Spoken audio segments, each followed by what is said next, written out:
Welcome back students. आइए हम next chapter देख लेते हैं जो हमारा इंग्लिश ग्रामर से है, जिसका मैंने आपसे पहले आपको पढ़ा दिए थे सेंटेंस के टाइप्स। लेकिन आज मैं आपको पढ़ाने जा रही हूँ पार्ट ऑफ ए सेंटेंस, यानी कि एक वाक्य के कौन से भाग होते हैं। ठीक है, जैसे कि आप देख सकते हो मैंने नोट डाउन करके रखा हुआ है पार्ट ऑफ ए सेंटेंस, यानी वाक्य के भाग मैं आपको बताने वाली हूँ। तो वाक्य के भाग मेनली क्या होता है पहले कर लेते हैं। A sentence has two parts. एक सेंटेंस के पास केवल दो भाग ही होते हैं, यानी एक सेंटेंस के केवल दो भाग होते हैं। कौन कौन सी? नंबर एक तो होता है सब्जेक्ट, जिसको हम कर्ता के नाम से जानते हैं। और कर्ता वास्तव में होता क्या है? कर्ता वो होता है जिसके बारे में कुछ बात कर रहे होते हैं या जिसके विषय में कुछ भी कहा जाए उसको हम कर्ता कहते हैं। ठीक है, उसके बाद नेक्स्ट पार्ट होता है प्रेडिकेट। प्रेडिकेट को बोलते हैं विधेय। विधेय जो होता है सब्जेक्ट के विषय में जो कुछ भी कहा जाता है, जो कुछ भी कहा जाता है या उसकी एक्सप्लेनेशन जो कुछ भी दी जाती है उसको क्या बोलते हैं? प्रेडिकेट कहते हैं। सब्जेक्ट को छोड़ करके, या फिर आप इसको ऐसे समझ सकते हो कि एक वाक्य के अंदर सब्जेक्ट को छोड़ करके जो भी कुछ होता है वो सारा क्या होता है? प्रेडिकेट होता है। ठीक है, अब इसको एक एग्जाम्पल के थ्रू समझ लेते हैं। इसी मैंने लिखा है ही राइट्स ए लेटर, वह एक पत्र लिखता है ही राइट्स ए लेटर, वह एक पत्र लिखता है। तो इसमें से जो सब्जेक्ट है आपका वो सब्जेक्ट केवल इसका ही है, और बाकी सारा इतना पार्ट जो है वो सारा क्या है? प्रेडिकेट है, प्रेडिकेट। ठीक है, सेम नेक्स्ट एक लिया है मैंने एग्जाम्पल, जैसे he is a good boy, he is a good boy. तो इसमें जो ही है वो आपका सब्जेक्ट है और बाकी का सारा इससे लेकर के जो पार्ट है वो सारा क्या है? प्रेडिकेट होता है। इसको हम प्रेडिकेट कहते हैं। ठीक है, अब इससे आगे थोड़ा सा पढ़ लेते हैं डिटेल में। अब क्या होता है कि अभी तो केवल 2 पार्ट्स में डिवाइड हुआ, लेकिन इससे आगे क्या होता है कि जो सब्जेक्ट होता है वो भी एक बहुत बड़ा रूप ले लेता है, या फिर यूँ कहा जाए 2 या 2 से अधिक शब्दों का भी सब्जेक्ट हो सकता है। और ऐसे ही प्रेडिकेट भी 2 या 2 से अधिक शब्दों का हो सकता है, और तो उसको समझ लेते हैं।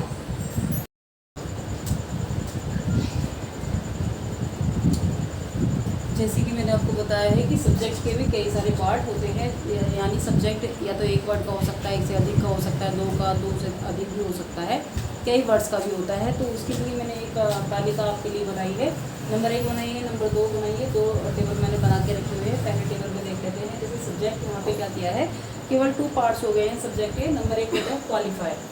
क्वालिफायर वे शब्द होते हैं जिनके द्वारा जैसे आप ए एंड द का यूज़ करते हैं, या कुछ ऐसे वर्ड्स देते हैं जिसके बारे में हम इंडिकेटिव करते हैं कि कितने सब्जेक्ट हैं या सब्जेक्ट जो है वो किस रूप में है। जैसे यहाँ पे देखो पहला वाला सेंटेंस लिया है, a girl sings a song. एक लड़की एक गाना गाती है, एक लड़की एक गाना गाती है। तो यहाँ जो ए है वो तो क्वालिफायर हो जाता है, और गर्ल जो हेड वर्ड हो जाता है, और बाकी का सारा आपका प्रेडिकेट आता है। फिर ठीक उसी प्रकार से द आ जाता है आपका क्वालिफायर में, और सन आ जाता है किसमें? हेड वर्ड में, और राइजेस इन द ईस्ट आ जाता है आपका किसमें? प्रेडिकेट में। नंबर 3 हो जाता है। नंबर 3 में क्या आता है? सम बॉयज़ आर प्लेइंग। तो जो सम होता है वो क्वालिफायर है, और हेड वर्ड क्या है? बॉयज़ है, और ये सारा आर से लेकर के पीछे की जो चीज़ें हैं वो सारी क्या हैं? आपकी प्रेडिकेट है। ठीक वैसे ही मैंने नंबर 2 टेबल भी लिया है। नंबर 2 टेबल को देखते हैं। नंबर 2 टेबल में मैंने क्या किया है, सब्जेक्ट को कर लिया है हमने 4 पार्ट्स में डिवाइड कर लिया है। 4 पार्ट्स भी हो सकते हैं इसके, तो उसको देखते हैं। देखो यहाँ पे क्या क्या है, सब्जेक्ट को मैंने 4 पार्ट में डिवाइड कर लिया है। जैसे आप देख सकते हो, नंबर 1 डिटरमाइनर रख लिया है, number 2 adjective, number 3 head word, और नंबर 4 हो जाता है एडजेक्टिव फ्रेज। ठीक है, और यहाँ प्रेडिकेट का सेम पार्ट है, अभी मैंने सिंगल ही रखा है। प्रेडिकेट को भी एक्सप्लेन करेंगे। ठीक है, अब पहला देखो, जैसे एक सेंटेंस लिया है कि a beautiful lady with A basket fell down.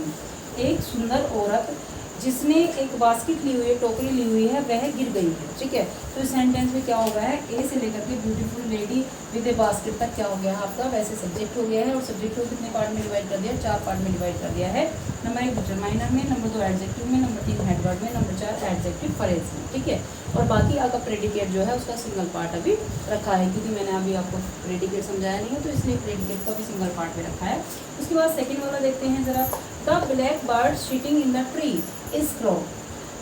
काला पक्षी जो पेड़ पर बैठा हुआ है, जो काला पक्षी पेड़ पर बैठा हुआ है वो क्या है? कौवा है। ठीक है, तो यहाँ पे देखो दा तो आ जाता है आपका डिटरमाइनर में, ब्लैक आ जाएगा आपका एडजेक्टिव में, और हेड वर्ड क्या हो जाता है? बर्ड हो जाता है, और सिटिंग इन द ट्री। ठीक है, ये सारे वर्ड किस में आ जाते हैं? आपके एडजेक्टिव फ्रेज में आ जाते हैं। बाकी आपका ऑब्जेक्टिव प्रेडिकेट है। उसके बाद माई एल्डर सिस्टर, मेरी बड़ी बहन lying in the bed, bed पर लेटी हुई है, इज सिक, क्योंकि वह बीमार है। ठीक है, तो इसमें क्या है, आपके कोई डिटरमाइनर पहले आ जाता है, फिर एडजेक्टिव आ गई है, फिर हेड वर्ड आ गया है, फिर आपका एडजेक्टिव फ्रेज आ गया है। उसके बाद नंबर 4 एग्जाम्पल देखेंगे।